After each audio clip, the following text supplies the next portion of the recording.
I want to take the opportunity to talk about test security via the Snagit application, just for the opportunity to review any of the key points.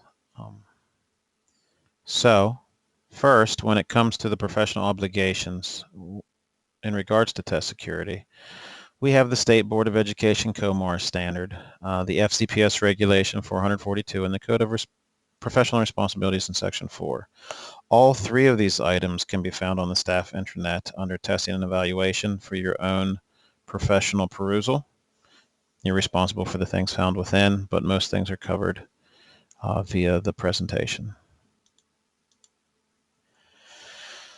Test security applies across a wide variety of things. The HSA, the MSA and Park, the Alt MSA and the new NCSC that's covering it, the Bridge Project, ELPT, Access, KRA, any other things that are required for us to be done by the State Board of Education, as well as any FCPS, CRAS assessments, things along those lines. Here are some specific behavior violations that staff may conduct during a test session and that they shouldn't. Giving students access to secure materials prior to testing, giving unauthorized individuals access to secure materials, copying, reproducing, or disclosing items, providing answers in any way to students, failing to follow the administrative guides, coaching students towards the right answers, and interfering or altering student answers. One of the big things here is that with the advent of computer testing, the only secure materials that you are going to be provided and responsible for are the student test tickets themselves. Now for the HSA, this is pretty easy. Since it's a one-day test, you just turn the test tickets in at the end. You will have to sign saying you took out how many ever test tickets and that you're returning how many ever test tickets. But it's a one-day test. For the Park exams, which take place over 3 days for English and 2 days for math, those tickets need to be returned every day along with the signature sheets that we'll get into in a second.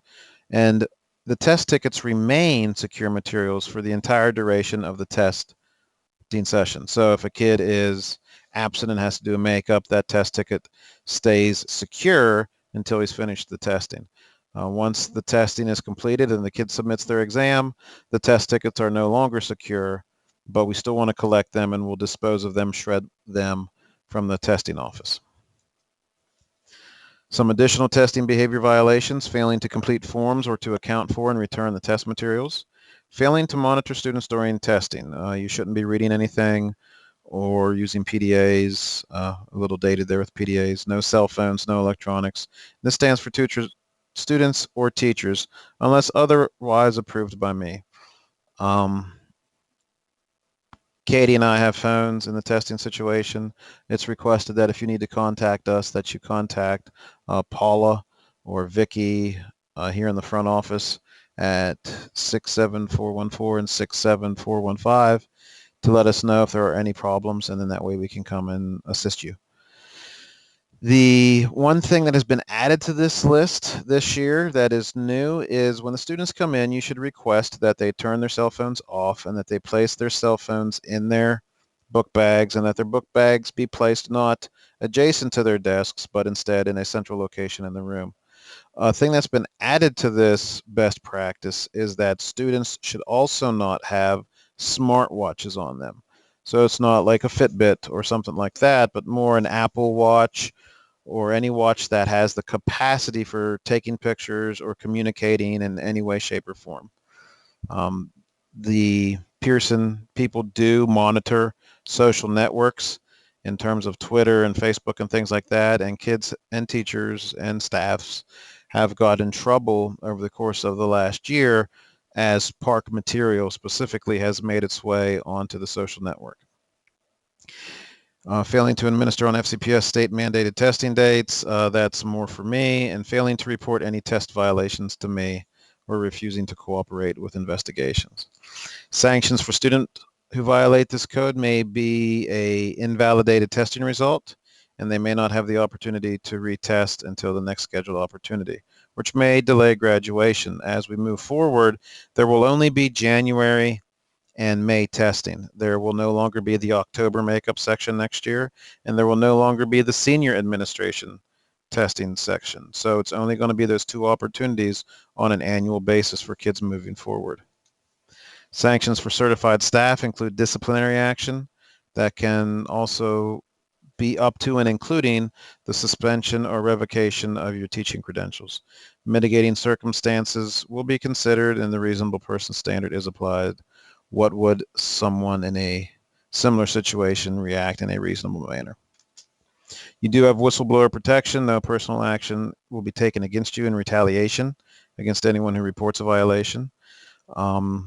But if you were a participant in that violation, um, action can still be taken. Sanctions for schools and the invalidation of AYP, and data may be flagged on the school website. This is our sheet for the PARCC exams. We need to understand when students are testing. So this is Miss Leonard's sheet. It has all of her students' names on it and all of their state IDs. The state IDs will be unfamiliar to the students. It is not their FCPS ID that they are used to. Each day when the student comes in to take the Unit 1, Unit 2, or Unit 3 writing portion of the PBA, they will initial that they were present. I will be able to monitor this attendance through the computer since it's a computer-based test, but we still need their initial that they were present. When Katie or I are working on their makeup exams, we will just have them, we'll denote the fact that there's a date change by their initial. Additionally, at the end of the last unit that they take, so day 3 for English or day 2 for math, they'll have to provide their full signature in the signature section over here. When they test on a daily basis, they're going to want to write down the Chromebook number for the unit that they're participating in. So when you look at the yellow line here, in the top right-hand corner of most of our Chromebooks, unless they've been rubbed off, is a number that tells us which Chromebook it is. It's not the long 13-digit number that we have for tracking purposes, but that denotes which Chromebook number it is. This is important because if something doesn't upload correctly, their information, their testing information, is saved for a short period of time on that Chromebook. So Katie and I would be able to retrieve the Chromebook, upload the information, and the kid would get credit for having sat for the exam. Otherwise, if it went a couple days, or if we didn't know which Chromebook to look at or which computer to look at, then we're going to run into a situation where we can't retrieve that student's information, and that's absolutely what we don't want.